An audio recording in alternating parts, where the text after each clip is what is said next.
Hello दोस्तों, good morning. कैसे हैं आप लोग? उम्मीद करते हैं आप लोग अच्छे ही होंगे। तो साथियों, आज का ब्लॉग जो है मेनली कुंभ मेला से रिलेटेड है। मैंने 24 तारीख को ब्रह्म मुहूर्त में स्नान किया था और जब वीडियो डाला था बहुत सारे लोगों ने कमेंट किया था कि किस तरह का व्यवस्था है, कैसे है।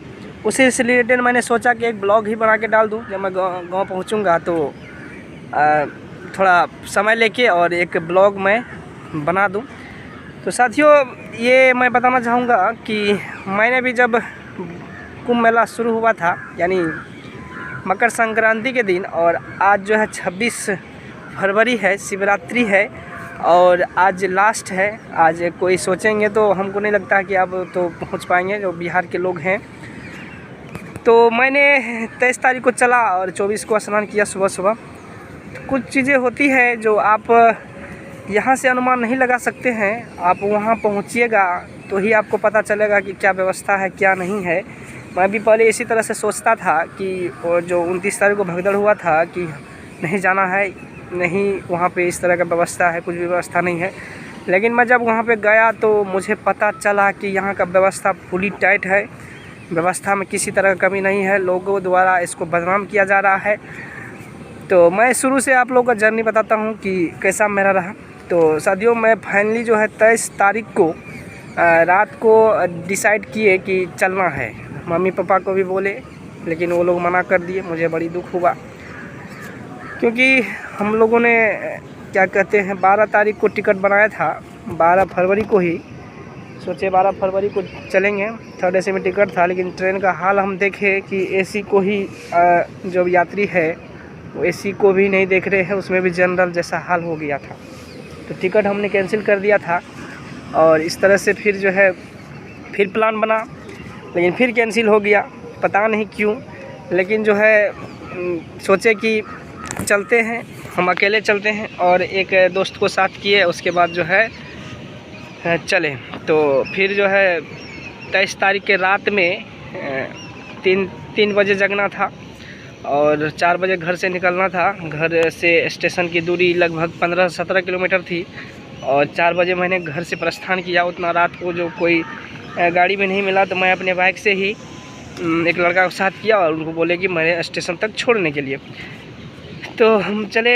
रास्ते में कुहासा भी लगा था, किसी तरह पहुँचे स्टेशन पे। और मैं बता दूं कि मेरा जो नियरेस्ट स्टेशन है वह राघोपुर है और मैं वहाँ पे ही गाड़ी पकड़ा सहरसा के लिए।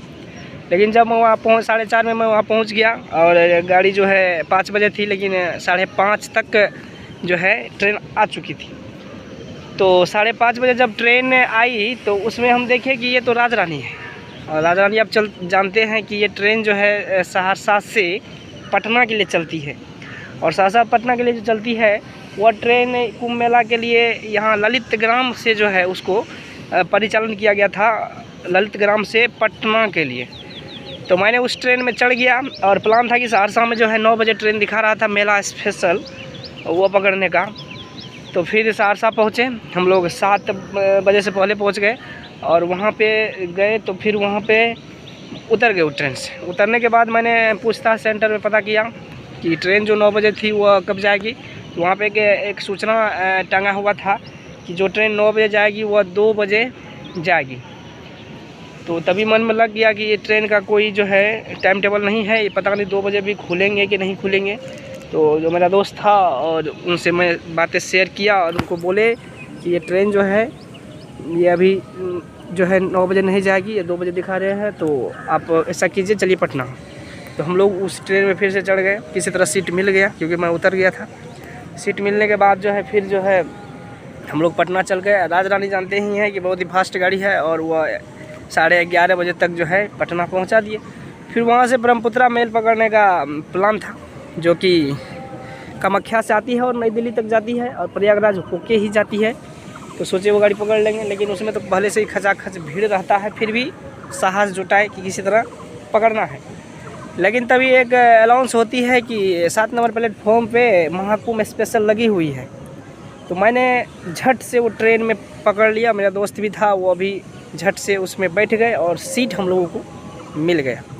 सीट मिलने के बाद आप जानते ही हैं क्योंकि भी टिकट तो था नहीं और जनरल में यात्रा करना कितना टफ है, लेकिन सीट किसी तरह मिल गया। तो फिर वह ट्रेन 7 बजे शाम को पहुंचाने का था, लेकिन वो ट्रेन 12 बजे रात को पहुंची। अच्छा ही था, 7 बजे पहुंचता तो कहीं पे रूम लेना पड़ता, कहीं पे सोना पड़ता, क्योंकि स्नान तो सुबह में करने का टारगेट था। तो इस तरह से जो है 12 बजे रात को पहुंची ट्रेन। तो फिर जो है हम लोग वहाँ से सिटी सवारी किए और वहाँ पे 1 बजे तक जो है हम लोग पहुँच गए। कहाँ? संगम घाट पे। 1 बजे रात को संगम घाट पे पहुँच गए। फिर संगम घाट पे पहुँचने के बाद 1 बज रहा था, सोचे ब्रह्म मुहूर्त में स्नान करेंगे, और ब्रह्म मुहूर्त जो दिखा रहा था वो 3 बजे से लेकर के 5 बजे के बीच दिखा रहा था। सोचे इसी बीच में स्नान करेंगे। तो फिर जो है हम लोगों ने घूमना स्टार्ट किया और मेन संगम को खोजना स्टार्ट किया कि आखिर मेन संगम जो है वह कहाँ है। तो एक अरेल घाट था, वहाँ पे हम लोगों को सिटी सवार उतार दिया, बोला यहीं पे जो है स्नान करना है। लेकिन वहाँ पे काफ़ी भीड़ थी, लोग पहले से ही सोए हुए थे और भीड़ भी काफ़ी थी।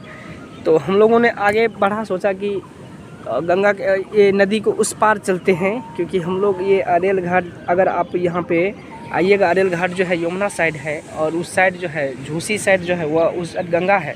हम लोग सोचे उस साइड चलते हैं। तो उस साइड जो है चलने का प्लान किए और पीपा पुल जो बनाया हुआ था, सोचे कोई भी पीपा पुल खुला होगा तो उस साइड हम लोग चल जाएंगे। तो आगे बढ़ते गए बढ़ते बढ़ते देखे कि एक घाट पे और भी महाजन सब जो है, जो भी महानुभव है वो स्नान कर रहे हैं और वहाँ पे थोड़ा पानी कम था। लेकिन जब मैंने सैटेलाइट से जो नेट पे दिखाता है उस पर देखा तो ये पता चला ये यमुना है। लेकिन मुझे वहाँ स्नान करना उचित नहीं लगा और फिर मैंने आगे बढ़ा और आगे बढ़ते बढ़ते पूछते गया तो पता चला एक पीपा पुल खुला है जो उस पार जा सकते हैं।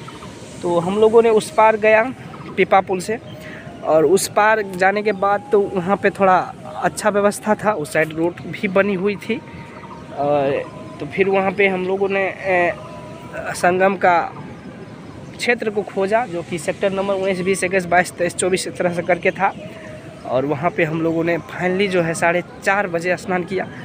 फिर वहाँ से आपको आरपीएफ जो भी है, एसएसबी है, जो भी उत्तर प्रदेश पुलिस है, वो आपको वहाँ पे खड़ा रहने नहीं देंगे और स्नान कीजिए। फिर आगे बढ़ते रहिए। आपको कहाँ जाना है?